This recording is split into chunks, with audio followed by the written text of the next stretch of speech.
Friends, कल 15 अगस्त है। क्या है ये 15 अगस्त? भाई दशहरा के बाद दशहरा से पहले आता है, वो है 15 अगस्त। पता भी है 15 अगस्त क्या होता है? हाँ हाँ, गणतंत्र दिवस ना। अरे 15 अगस्त इंडिपेंडेंस डे होता है। हाँ हाँ, तो कौन सी बड़ी बात है? हर साल आते हैं, कोई बड़ी बात नहीं है यार। अरे ऐसा मत बोल यार। देख, इंडिपेंडेंस से पहले जो इंडिया था अभी भी वैसा ही है। मेरी लाइफ सीधी चली और मैं उसमें खुश हूँ। इन सब फालतू से मेरा टाइम वेस्ट मत करो यार। ठीक है, वैसे तो छुट्टी है तो चलो कि लेके चलते हैं, फिर देखते तेरी क्या सोचते हैं। हाँ ठीक है। अरे हाँ तो चलते हैं ना, पर खाना खाने को तो मिलेगा ना? पर पहले पूछ बोले कहाँ जा रहे हो? एग्जैक्टली। हम म्यूजियम जा रहे हैं। म्यूजियम? हाँ हाँ, हाईवे के पास खुला है, पर चर्चा है उसकी। अभी वो खुला होगा, टाइम उसका टाइम है। हाँ हाँ, 9:30 बजे तक खुला रहता है। अरे हाँ, नाश्ते की दुकान तो खुली। इसकी सुई अभी तक खाने भी रखी। अरे चलो यार।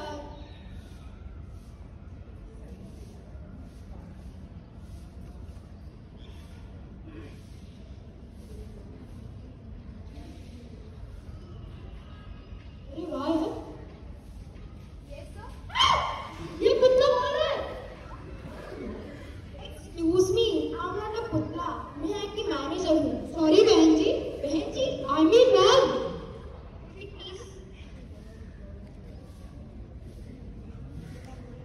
Okay enjoy. पता नहीं कहाँ से ऐसे लोग आ जाते हैं, पहले डराती खुद है फिर बोलती है।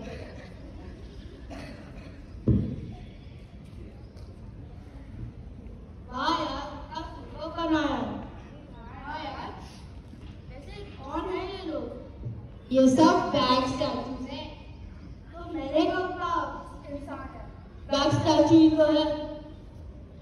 अरे ये हमारे फ्रीडम फाइटर्स है। ये सारे अजीब है। सब तुम रिस्पेक्ट। देख, मैं इनको जानता हूँ और मैं जानना चाहता हूँ। मैं इन सब बातों से दूर रहना चाहता हूँ। अगर तुम्हें पता है तो प्लीज कंटिन्यू। मैं म्यूजिक सुनना चाह रहा हूँ, तो चाह रहे हो तो मेरे को बुला दो। तुमको जानता है? हाँ जानता है? हाँ, ये हमारे फ्रीडम फाइटर्स है। सो टाइम ओवर।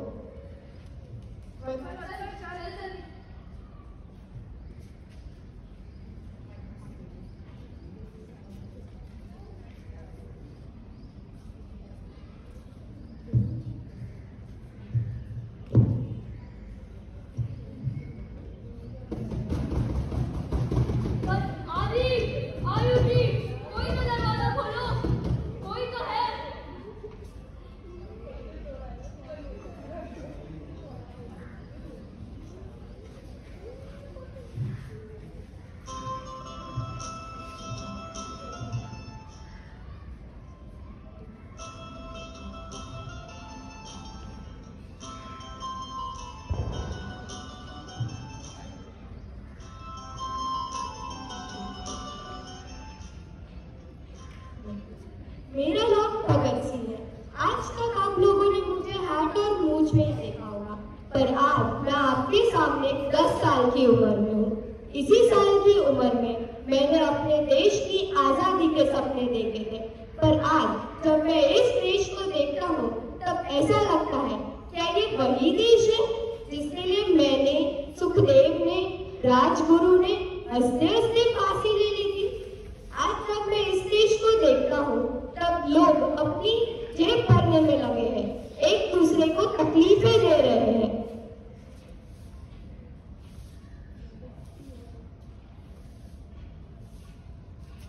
हर हर महादेव।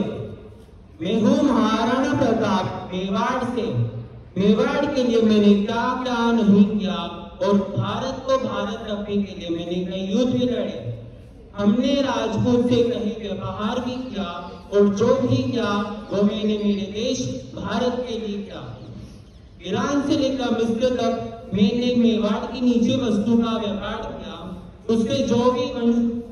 उसके जो भी मुनाफा मिलता वो मैं वन सेवा में लगा देता।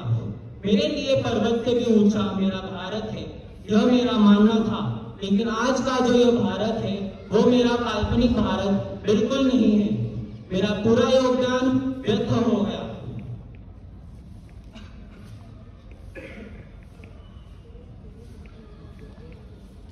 मैं गलत थी। मैंने कहा था कि मैं मेरी झांसी नहीं दूंगी, पर मैं आज मेरे भारत को देखती हूँ तो ऐसा लगता है कि काश मैं यहाँ बोलती कि मैं मेरा भारत नहीं दूंगी। मैंने अपने स्वराज के लिए अपने बेटे को खुद से बांटकर युद्ध करा था, पर फिरंगियों को सबक सिखाया, लेकिन मेरे ही देश के फिरंगियों चाल चलने लगे हैं। धिक्कार है ऐसे भारतीयों पर जो राज जो कर रहे हैं, वह क्या जाने स्वराज क्या होता है।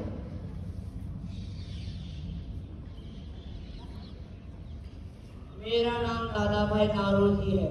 मेरा जन्म 1825 को हुआ था। मेरे अध्यापक मुझे भारत का होनहार कहा करते थे। मैं इंग्लिश इंस्टीट्यूशन में गणित और प्राकृतिक दर्शन शास्त्र का प्रोफेसर था। मुझे क्या जरूरत थी इस देश के लिए कुछ करने की? मेरा तो सब कुछ ठीक चल रहा था। फिर भी मैंने इस समाज के लिए कुछ सोचा था। स्त्री और पुरुष में समानता रखता था, इसलिए मैंने अपने समाज का काम औरतों को शिक्षित करने से शुरू किया था। 4 अगस्त 1849 में मैंने लड़कियों के लिए गुजराती एवं मराठी के लिए मुफ्त कक्षाएं खुलवाई। क्या कुछ नहीं किया मैंने अपने देश के लिए, क्योंकि मैं अपने देश से प्यार करता था और उसका भला करना चाहता था। मेरा नाम है सरोजिनी नायडू। मैं निश्चित तय तक पहुंचने के लिए केवल आगे बढ़ती रही। जब 1935 में मैं गांधी जी के साथ मंच पर थी, तब मैंने हमारे देश के सामाजिक, आर्थिक और भौतिक विकास के बारे में बातें की और भारत की जनता को अपने देश की स्वाधीनता के लिए हिम्मत और एकता के साथ आगे बढ़ने का आह्वान किया। मैं विनोबा भावे, मुझे विनोबा नाम से संबोधित किया जाता है। बचपन में मैंने अपने सारे प्रमाण पत्र रसोई घर के चूल्हे में जाकर जला दिए थे। माँ ने पूछा क्या जला रहे हो? मैंने शांत स्वभाव से कहा प्रमाण पत्र। फिर माँ चिंतित हुई और वह प्रमाण पत्रों को आग से खींचने लगी। मैंने माँ से कहा अपने देश के लिए बड़े बड़े काम करने के लिए इन प्रमाण पत्रों की आवश्यकता नहीं है।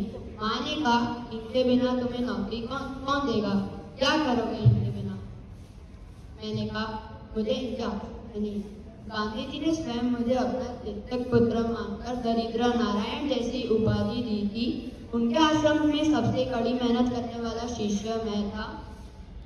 भगवद गीता का पूरी तरह से आचरण कर हमारा काम यह था, उसकी फल की उपेक्षा करना हमारा कोई अधिकार नहीं। ज्ञान जैसा पवित्र एक संसार में कुछ नहीं, जिसने कर्मयोग किया और आत्मसात किया, यह मैंने सीखा। I am Homi Jahangir Baba. I also used to be called as architect of Indian Atomic Energy Program. मेरा ध्येय अपने देश के लिए परमाणु ऊर्जा का विकास करना था। मैं अपनी मर्जी से साइंटिस्ट बना। परमाणु ऊर्जा विकसित करने के लिए मुझे बहुत तकलीफ हुई, पर मैंने अपने प्रयास नहीं छोड़े। मुझे लगा था मेरे जाने के बाद नई पीढ़ी मेरे जैसा नाम बनाएगी, मेरा भारत देश ऊंचाई पर पहुंचेगा। लेकिन अफसोस मेरे इस सपने को तुम समझना। मैं सरदार वल्लभ भाई पटेल। मैं पटेल होकर भी सरदार था। सरदार मेरा नाम नहीं था, यह मुझे मिली हुई एक उपाधि थी। आज भारत देश में आप जो 28 राज्य देख रहे हो, अगर मैं न होता तो यह 28 राज्य न होकर 28 अलग अलग देश होते। इस देश के नमक के लिए मैंने गांधी जी के साथ मिलकर सत्याग्रह किया। आज उसी देश के कुछ वासी दगा कर रहे हैं। ये सरदार वल्लभ भाई पटेल आज के भारत में जिंदा होता ना, तो ये दगा करने वालों की खटिया खड़ी कर देता।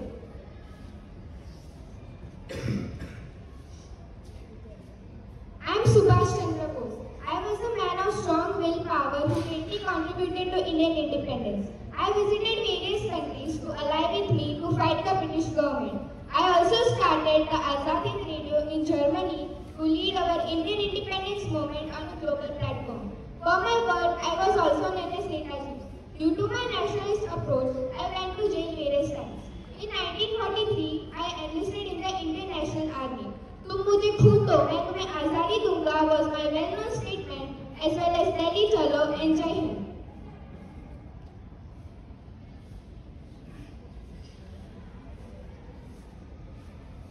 I am Mother Teresa. I was an Arabian Indian Catholic nun and the founder of Missionaries of Charity.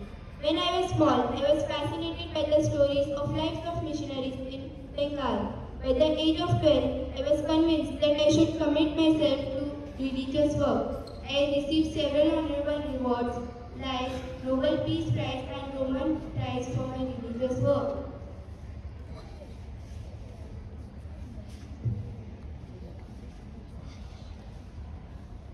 मेरा नाम छत्रपति शिवाजी है। मेरा जन्म 19 फरवरी 1630 को महाराष्ट्र राज्य के पुणे जिले के शिवनेरी किले में हुआ था। मैंने स्वराज, स्वधर्म और स्वभाषा की स्थापना के लिए लड़ाई लड़ी। मैंने पूरी दुनिया को यह संदेश दिया कि भारत पर कोई अत्याचार नहीं कर सकता, यहाँ के लोगों को कोई अपमानित नहीं कर सकता। मैंने एक महान साम्राज्य की नींव रखी जिसने आधुनिक भारत के इतिहास में महत्वपूर्ण भूमिका निभाई। मैंने कोंकण तट पर एक मजबूत सेना और नौसेना की स्थापना करी। मैंने जावली की मराठा रियासत पर कब्जा किया और कल्याण, भिवंडी और महोली पर कब्जा किया।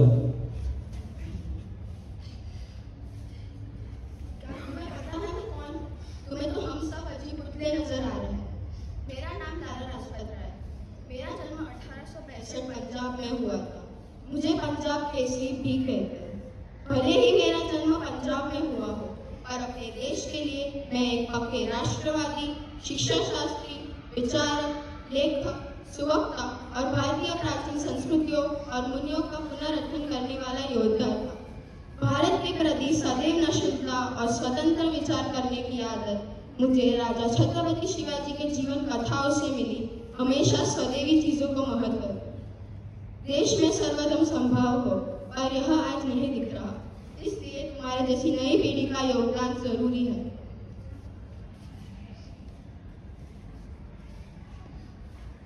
मैं बाल गंगाधर तिलक आधुनिक भारत के प्रमुख वास्तुकारों में से एक हूँ।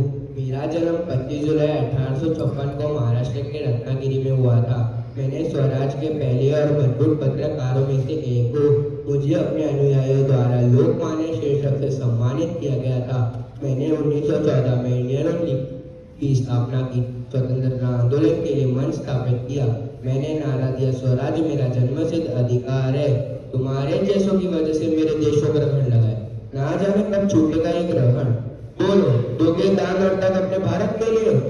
बोलो, दान और तक अपने भारत के लिए? हाँ, दूंगा मैं दान और त्याग अपने भारत के लिए।